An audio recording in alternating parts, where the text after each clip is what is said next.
ಮುಳ್ಳನ್ನ ಮುಳ್ಳಿಂದನೇ ತೆಗಿಬೇಕಲ್ವಾ ದೊಡ್ಡಪ್ಪ? ಅದಕ್ಕೆ ಸತ್ತೋಗಿರೋ ಚಲಪತಿ ಬದುಕೇ ಇದ್ದಾರೆ ಅಂತ ಪ್ರೂವ್ ಮಾಡೋದಕ್ಕೆ ಬದುಕಿರೋ ಮಾವನ್ನ ಸ್ವಲ್ಪ ನಿಮಿಷ ಸಾಯಿಸ್ಬೇಕಾದ್ ಬಂತು. ನನ್ನ ಕ್ಷಮಿಸ್ಬಿಡಿ ಅತ್ತೆ, ನಿಮ್ನ ಅಳಿಸ್ಬಿಟ್ಟೆ, ಸಾರಿ. ನನ್ ತಾಳಿ ಗಟ್ಟಿ ಅಂತ ಗೊತ್ತು, ಆದ್ರೂ ಎಷ್ಟು ಭಯ ಪಟ್ಟ ಗೊತ್ತಾ? ಇದು ಗಟ್ಟಿ ಪ್ರಾಣ ಕಣೆ, ಸುಮ್ನೆ ಹಂಗ ಹೋಗಲ್ಲ, ನೀನೇನು ಹೆದರ್ಕೋಬೇಡ.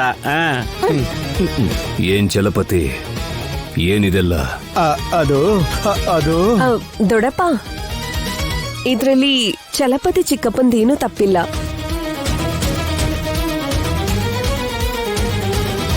ಸತ್ ಹೋಗಿದ್ದೀನಿ ಅಂತ ಸುಳ್ಳು ಹೇಳೋದು ತಪ್ಪೇ ಅಲ್ವಾ?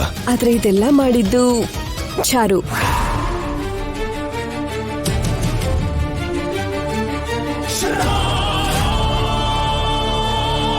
ಮಗಳಿಗೋಸ್ಕರ ತಂದೆ ಎಲ್ಲದನ್ನು ಮಾಡಕ್ ನಿಂತ್ಕೊಂಡ್ರು. ಪಾಪ ಅಪ್ಪ ಸತ್ತೋಗಿದ್ದಾರೆ ಅಂತ ಸಿಂಪತಿ ಇಟ್ಕೊಂಡು ನಮ್ಮೆಲ್ಲರನ್ನೂ ಕೂಡ ಯಾಮಾರಿಸಿ ಸೀನುನ ಮದ್ವೆ ಮಾಡ್ಕೋಬೇಕು ಅಂತ ಪ್ಲಾನ್ ಮಾಡಿದ್ಲು.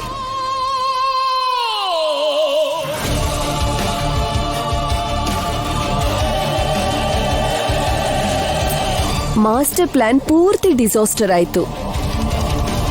ಆತ್ಮ ತರ ಬಂದು ನನ್ನ ಜೀವನ ಜೊತೆ ಆಟ ಆಡ್ದಿಲ್ಲ ನೀನು.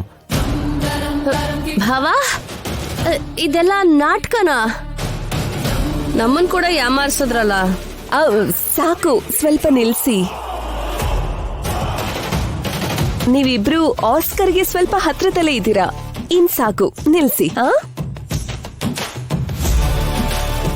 ದೊಡ್ಡಪ್ಪ, ನೀವೇ ನೋಡಿದ್ರಲ್ವಾ, ನಮ್ಮ ಮಧ್ಯದಲ್ಲೇ ಇದ್ದು ನಮ್ಮನೇಲೆ ಊಟ ಮಾಡಿ ನಮ್ಮೆಲ್ಲರನ್ನೂ ಬಕ್ರಾ ಮಾಡಿದ್ಲು.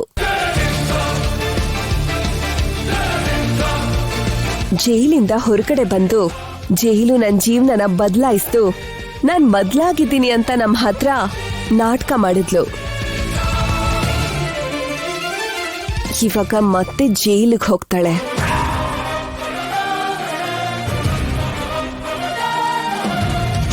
ಎಸ್ಐ ಅವರೇ, ಅವಳನ್ನ ಅರೆಸ್ಟ್ ಮಾಡಿ. ಕಾನೂನು ಪ್ರಕಾರ ನಿಮ್ಮ ಸ್ವಾರ್ಥಕ್ಕೋಸ್ಕರ ಸಾಯೋ ನಾಟಕನ ಆಡಿ ಜನಗಳಿಗೆ ಪೊಲೀಸ್ನವ್ರಿಗೆ ಮೋಸ ಮಾಡಿರೋ ಕಾರಣಕ್ಕೆ ನಿಮ್ಮನ್ನ ಅರೆಸ್ಟ್ ಮಾಡ್ತಾ ಇದೀವಿ. ಕಾನ್ಸ್ಟೇಬಲ್, ಅರೆಸ್ಟ್ ಮಾಡಿ. ಸ್ಟೇಷನ್ ಕರ್ಕೊಂಡು ಹೋದ್ಮೇಲೆ 3rd ಡಿಗ್ರಿ ಟ್ರೀಟ್ಮೆಂಟ್ ಕೊಡ್ತೀರಾ? ಅದು ಖಂಡಿತವಾಗ್ಲೂ ಇದ್ದೇ ಇರುತ್ತೆ. ಇನ್ನೊಂದ್ಸಲ ಈ ಹುಚ್ಚುಚ್ಚು ಕೆಲ್ಸಗಳು ಮಾಡದೇ ಇರೋ ತರ ನೋಡ್ಕೊಳ್ಳಿ.